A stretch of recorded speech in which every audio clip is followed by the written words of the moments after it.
بسم اللہ الرحمن الرحیم۔ خواتین و حضرات، پروگرام تعلیم اسپیشل کے ساتھ میں ہوں ہارون عباسی۔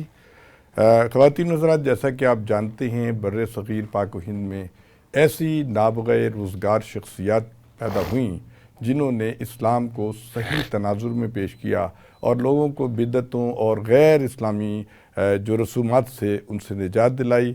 بہت بڑا نام ہے مولانا اشرف علی تھانوی رحمۃ اللہ علیہ، مولانا احترام الحق تھانوی، مولانا احتشام الحق تھانوی رحمۃ اللہ علیہ۔ بہت بڑی شخصیات تھے، انہوں نے بڑی محنت کی، اپنا علمی جہاد کیا اور قلمی جہاد کیا اور بے شمار لوگوں کے جو ہیں قلوب کو انہوں نے اسلام کی روشنی کی طرف راغب کیا۔ اسی خانوادے سے اور گھرانے سے تعلق رکھنے والی خاتون محترمہ آمنہ الفت، آج انہوں نے ہمیں رونق بخشی ہے اس پروگرام کو۔ آمنہ کے بارے میں اتنا بتاتا چلوں کہ آپ انٹرپرینور ہیں، آپ سماجی کارکن ہیں، آپ جو ہیں پولیٹیشین ہیں، بیوٹیشین ہیں اور ہیومن رائٹس کے لیے آپ کی بڑی خدمات۔ بہت شکریہ آمنہ، آپ ہمارے پروگرام میں تشریف لائیں۔ یہ کیونکہ تعلیمی پروگرام ہے تو ہم آغاز یہیں سے کرتے ہیں کہ آپ کی تعلیم و تربیت ابتدا جو ہے وہ کس ماحول میں ہوئی؟ شکریہ ہارون عباسی صاحب، بہت اچھا آپ نے یہ پروگرام جو ہے شروع کیا ہوا ہے، اور تعلیم جو ہے وہ سب سے بنیادی اور اہم ترین ضرورت جو ہے معاشرے کی لیے وہ یہی ہے۔ تو پہلے تو میں آپ کو اور آپ کے چینل کو خراج تحسین پیش کروں گی، اور اس کے ساتھ میں یہ بتاتی چلوں کہ چونکہ میری والدہ جو تھیں، اللہ تعالیٰ انہیں غریق رحمت کرے، وہ مولانا اشرف علی تھانوی کی نواسی تھیں۔ اچھا، ماشاءاللہ۔ ہمارے خاندان میں خواتین کی تعلیم کے اوپر بہت زیادہ توجہ دی جاتی تھی، آج نہیں، آج سے 100 سال 150 سال پہلے بھی۔ میری جو پڑنانی تھیں وہ بھی منشی فاضل تھیں، اچھا، اور میں نے انہیں دیکھا ہوا ہے۔ میں اچھی خاصی تھی، میری شادی ہونے کے بعد ان کا انتقال ہوا، اور وہ مولانا احتشام الحق تھانوی جو تھے، میرے ماموں بھی تھے اور خالو بھی تھے، ڈبل رشتہ تھا ان کا، میری والدہ کے کزن بھی تھے۔ تو ان کی وہ گھر میں ہی ان کا انتقال ہوا، تو وہ ان کو شیخ سعدی کے بہت زیادہ اشعار زبانی یاد تھے، وہ ہمیں فارسی زبان کے وہ اشعار سناتی، پھر انہیں وہ ترجمہ بھی کر کے ہمیں بتاتی تھیں۔ پھر میری نانی اماں بھی پڑھی لکھی خاتون تھیں، وہ یہاں پہ آفٹر پارٹیشن ماڈل ٹاؤن میں آ کے رہیں، اور یہاں پہ میری والدہ جو تھی وہ ZM آکسفورڈ میں پڑھاتی تھیں، نیو اسکول میں بھی میری نانی اماں پڑھاتی تھیں۔ پھر بعد ازاں میری والدہ نے گریجویشن کی یہاں سے کوپر روڈ کے جو گورنمنٹ کالج ہے وہاں سے، اور آفٹر پارٹیشن وہ اس میں ایک اسکول تھا فین روڈ پہ محترمہ فاطمہ صاحبہ کا، اس اسکول کی وہ بھی رہی ہیں، ہیڈ مسٹریس رہی ہیں، پرنسپل رہی ہیں۔ اور اس کے بعد ان کی شادی ہو گئی، اور شادی کے بعد انہوں نے درس و تدریس کا وہ جو تھا اپنا اسکول تو چھوڑ دیا، لیکن اس کو انہوں نے اس طریقے سے جاری رکھا کہ وہ علاقے کے لوگوں کو، کہ بچے جتنے بھی تھے جو پڑھا لکھا نہیں تھا یہاں پہ اس وقت ایک سلسلہ، تو وہ بچوں کو سب کو اکٹھا کر لیا کرتی تھیں، اور فری آف کاسٹ تمام کے لوگوں کو، بچوں کو ان کو پیسہ پڑھانا، کوئی اتنی اہم چیز نہیں تھی، پیسے کی اچھی روایات تھیں، اچھی روایات تھی۔ اور پھر یہ تحریک پاکستان میں بھی شریک رہیں میری والدہ بذات خود، اور محترمہ فاطمہ صغرا کے ساتھ انہوں نے اس زمانے میں جس وقت سیکریٹریٹ پہ وہ پرچم لہرایا تھا، تو اس گروپ میں وہ بھی شامل تھی ایز اے اسٹوڈنٹ، شامل تھے۔ اچھا، بڑی بات ہے۔ اور چونکہ ان لوگوں کا سارا ظاہر ہے مسلم لیگ نے پاکستان بنایا تھا۔ اچھا، آپ بتا رہی تھیں کہ جب قائد اعظم محمد علی جناح رحمۃ اللہ علیہ پہ بعض علماء نے فتویٰ لگایا، کہ کفر کا فتویٰ لگایا، اور یہ کہا کہ وہ نام نہاد مسلمان ہیں، تو اس کو ریبٹل کرنے کے لیے، اس کا جواب دینے کے لیے مولانا اشرف علی تھانوی رحمۃ اللہ علیہ اور شبیر احمد عثمانی، انہوں نے بڑی اہم خدمات انجام کی، اور تمام بر صغیر کے علماء کو یہ باور کرایا کہ یہ پاکستان جو بن رہا ہے یہ اسلام اور دین کے نام پہ بن رہا ہے، اور قائد اعظم کا موقف بالکل درست ہے۔ تو یہ آپ نے اس گھرانے میں، یعنی کہ ابتدا آپ کی اس گھرانے میں ہوئی جہاں پہ اتنے انقلابی اور اسلام کے اس سے سرشار لوگ تھے، تو آپ بتائیے آگے کیا کہہ رہی تھیں؟ میں یوں کہ میری جو تربیت ہے نا، میری والدہ کا اس میں بہت بڑا ہاتھ ہے۔ بے شک۔ ہمارے والد صاحب جو تھے ان کا تو تعلق ایک فلمی گھرانہ نہیں سکتے، وہ مووی میکر تھے اس زمانے کی، پاکستان کی پہلی جو تھی پنجابی فلم انہوں نے، اچھا پروڈیوسر تھے پروڈیوسر اور ڈائریکٹر تھے. لیکن یہ تھا کہ ہمارے گھروں میں خواتین کے لیے بہت زیادہ پردہ تھا. پھر والدہ بھی میری چونکہ ایسے گھرانے سے آئی تھیں تو وہ ہمارے والد صاحب جو تھے نا وہ بہت زیادہ خیال رکھتے تھے. تو والد صاحب جو ہے وہ چونکہ امی بہت زیادہ پڑھنے لکھنے کی شوقین تھیں، والد صاحب کو بھی یہی شوق تھا، تو ہمارے گھر میں راشن کے ساتھ ساتھ کتابیں بھی آیا کرتی تھیں. اور میں نے 10 سال کی عمر میں ہی میکسیکم گورکی کا ماں ناول تھا، دارالحسن کی آزمائش تھا، پھر ہمارے یہاں بچوں کی انسائکلوپیڈیا، پھر وہ اپنا ہمارے یہاں دینی تعلیم کا بھی بہت زیادہ خیال رکھا جاتا تھا. ہماری والدہ جو تھیں وہ بہت چونکہ پڑھی لکھی خاتون تھیں، وہ ہمیں جغرافیہ بھی سکھاتی تھیں، وہ ہمیں سائنس کے حوالے سے بھی، فلکیات کے حوالے سے بھی ہماری وہ زمانے میں لیکچر دیا کرتی تھیں، اور جنرل نالج کے اوپر بہت زیادہ فوکس کیا جاتا تھا. پھر بہشتی زیور اس کو ہمارے جہیز میں دیا جاتا ہے، تو وہ بہت زیادہ اخلاقیات، تمیز، تہذیب، اس چیز کا بڑا ادب آداب کا بڑا خیال رکھا جاتا تھا، اور ہماری تربیت اسی انداز سے ہوئی ہم سب. اور انفارچونیٹلی ہم 6 بہن بھائی، 1 بھائی اور 5 بہنیں. والد صاحب کو بہت ارلی، ہم چھوٹے تھے، ان کا انتقال ہو گیا، اور ان کے انتقال کے بعد ہماری والدہ نے ہماری پرورش کی، انہوں نے ہمیں پالا پوسا، ہماری شادیاں کی. اور اس کے بعد یہ تھا کہ میں 10ویں میں نے میٹرک کر لیا تھا تو میری شادی ہوگی. اور بعد ازاں میں نے اپنی جو گریجویشن ہے وہ اپنی شادی کے بعد میں نے کی. اچھا ماشاءاللہ. اس میں میرے گریجویشن جب میں نے کی تو اس میں میرے 5 بچے بھی تھے. اچھا. اپنے 5 بچوں کے ساتھ. تو ماشاءاللہ میرے بچے بھی بہت زیادہ ہائیلی کوالیفائڈ ہیں، بہت ماشاءاللہ پڑھے لکھے ہیں، اور الحمدللہ بہت بڑی بڑی پوسٹ پہ بیٹھے ہوئے ہیں، اور بڑی دیانتداری سے اور بڑے سلیقے سے وہ ملک اور قوم کی خدمت. اچھا آمنہ یہ بتائیے کہ آپ نے اسٹرگل تو شروع سے ہی کی، یعنی شادی کے بعد بھی تعلیم، پھر آپ نے عملی زندگی کی طرف آئیں، تو آپ نے ابتدا میں کیا کام کیا؟ ابتدا میں نے اصل میں ایسے کی، میں آپ کو سچی بتاؤں مجھے کوئی شوق نہیں تھا کہ میں کوئی کاروبار کروں، یا میں تو ایک گھریلو خاتون تھی جو کہ بڑی اپنا مذہبی اور ایک خدمت گزار، گھر لے کے چلنے والی، اور گھر کو سجانے بنانے والی، اور ہمارے یہاں طرح طرح کے کھانے پکانے، کھانے رکھنے، گھر کو سجانا. میں تو صرف اسی انداز سے، اور بچوں کو پڑھانے کے اوپر فوکس سب سے زیادہ ہوا. یہ کہ میری میاں چونکہ ناصر ادیب لکھاری پاکستان کا بہت بڑا نام ہے، ان کی وہ فلمیں لکھنا شروع ہو گئے، ناول لکھتے لکھتے، اور وہ صحافی بھی تھے، وہ فلموں میں چلے گئے، فلمیں لکھنا شروع کر دیں. اب فلموں کا کاروبار ایسا تھا کہ ہوائی روزی میں اسے کہوں گی، اور کچھ میرا ایک ذہنی جو تھا نا میرا اس وقت، پتہ نہیں غلط ہے صحیح ہے آئی ڈونٹ نو، لیکن میرا ذہن یہ کہتا تھا کہ فلمی لائن جو ہے نا اس کا کچھ شریعت سے تصادم ہے.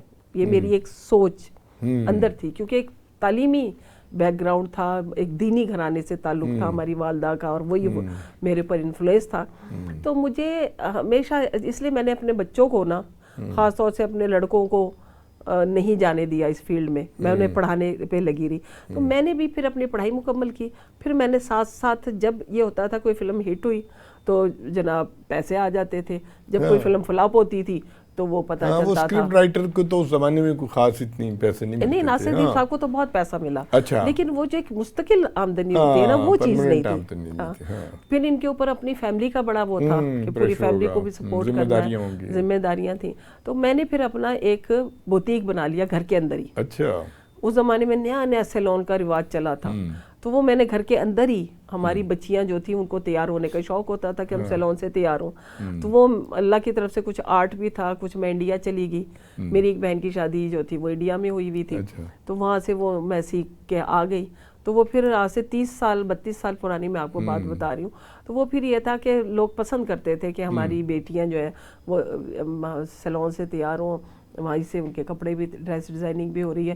وہ الحمدللہ اللہ تعالیٰ نے میرے کاروبار میں برکت دی، اور کرتے کرتے کرتے میں نے گلبرگ جیسی جگہ پہ وہاں پہ اپنا بوتیک بھی بنا لیا، ہیلتھ کلب بنا لیا، اپنا سیلون بنا لیا. اور وہیں پہ وہ جو ہمارا سیلون کے نیچے جو تھا اپنا ایک ریسٹورنٹ، اس زمانے کا بڑا وہ پاپولر ریسٹورینٹ تھا. تو سارے سیاستدان وہاں پہ آ کے بیٹھا کرتے تھے. عمران خان صاحب بھی وہاں آ کے بیٹھتے تھے, بے نظیر بھٹو صاحبہ بھی وہاں بیٹھتی تھیں, اور بڑے بڑے جو سیاسی گھرانوں کے ایم پی ایم این اے وزیر وہ وہاں پہ آ کے شام کو بیٹھا کرتے تھے.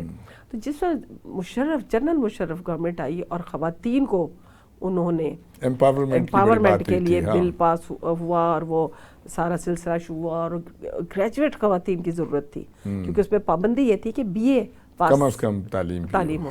تو الحمدللہ میں نے بی اے کیا ہوا تھا. اچھا. اور میں اس وقت سوشل ورک بہت کرتی تھی. میرا یہ تھا کہ میں بے شک اس میں نہیں تھی, کسی پالیٹکس میں نہیں تھی, لیکن میرا سوشل ورک بہت زیادہ تھا. تو اس حوالے سے وہ لوگ مجھے جانتے تھے, تو انہوں نے پھر مجھ سے سب نے رابطہ کیا. اچھا, سب سے پہلے عمران خان صاحب نے مجھ سے رابطہ کیا تھا, اور ان کے گھر بھی میں گئی زمان پارک. اس وقت وہ جو تھی جمائمہ, ان کے گود میں بچے بھی تھے 2, اور مجھے یاد ہے کہ ان کے گھر میں جب میں گئی تو وہ کرسی پہ بیٹھے ہوئے تھے اور میرے میاں بھی ساتھ تھے. تو وہ مجھے کلچر ونگ کا وہ بنانا چاہتے تھے پریزیڈنٹ. تو مجھے وہ ایسا لگا کہ وہ شاید ناصر دیپ صاحب کی وجہ سے کہ یہ شو بیس سے ریلیونٹ ہے, تو وہ مجھے وہ دینا چاہتے تھے کلچر ونگ. تو مجھے لگا کہ شاید یہ میری جگہ نہیں ہے. تو میں نے پھر مجھے فاروق لغاری صاحب نے وہ ملت پارٹی بنا رہے تھے, انہوں نے اپنے اس میں بلانا شروع کر دیا. انہوں نے وہ فلیٹیز میں ایک بہت بڑا وہ شو کیا تھا, اس میں انہوں نے بلا کے مجھ سے جب اسپیچ کرائی تو میری اسپیچ اتنی اپریشیٹ ہوئی کہ وہ کہنے لگے کہ آپ مجھے جوائن کریں. اسی اسنا میں اپنا نعیم حسین چٹھا صاحب, وہ چونکہ وہاں پہ وہ بھی آ کے بیٹھا کرتے تھے, وہ ہماری فیملی کو بھی جانتے تھے, تو وہ کہنے لگے کہ نہیں آمنہ بی بی, میں آپ کو چودھری پرویز الہی صاحب کے پاس لے کے جاتا ہوں. اس وقت میاں اظہر جو تھے وہ پارٹی پریزیڈنٹ تھے, میں ان سے آپ کو ملواتا ہوں. حکومت ان لوگوں کو مشرف صاحب سپورٹ کر رہے ہیں, حکومت بننی ہے تو آپ کو ادھر آنا چاہیے. اب نعیم حسین چٹھا صاحب کو ہم لوگ چونکہ پرسنلی بھی فیملی وائز بھی جانتے تھے, وہ ہمیں جانتے تھے, تو مجھے فیملی کی طرف سے یہ تھا کہ چٹھا صاحب اور چودھری صاحب کا جو گھرانہ ہے, چودھری پرویز الہی صاحب کا, چودھری شجاعت صاحب کا, تو یہ لوگ, ان کی ایک روایات ہے, ان کا ایک سیاسی بڑا مدبر گھرانہ ہے اور بڑے روادار لوگ ہیں. تو انہوں نے کہا کہ نہیں آپ کو ادھر جانا چاہیے کیو لیگ میں. اچھا. میں نے پھر 2002 میں 2001 کا وہ اینڈ تھا, تو اس وقت میں نے جوائن کیا, اور وہ میری شمولیت کا فنکشن بڑا ہائی لائٹ ہوا کیونکہ اس میں ساری قیادت آئی اور بڑی لیٹ کلاس اس میں آئی. 1000 کا مجمع تھا, تو الحمدللہ وہ بہت میرا وہ پاپولر ہوا میری شمولیت. اس دن سے لے کر ٹل ٹوڈے میں چودھری پرویز الہی صاحب کے ساتھ ہی منسلک ہوں. انفارچونیٹلی چودھری شجاعت صاحب اور پرویز الہی صاحب اسپلٹ ہو گیا ان کا, لیکن اس کی تکلیف مجھے بہت ہے. لیکن اس کے ساتھ 2007 میں مونس الہی صاحب نے مجھے اپنا کوآرڈینیٹر مقرر کیا, لاہور کی پریزیڈنٹ بھی میری, اور اس وقت انہوں نے مجھے ایم پی اے بھی 2008 کے الیکشن میں بنی.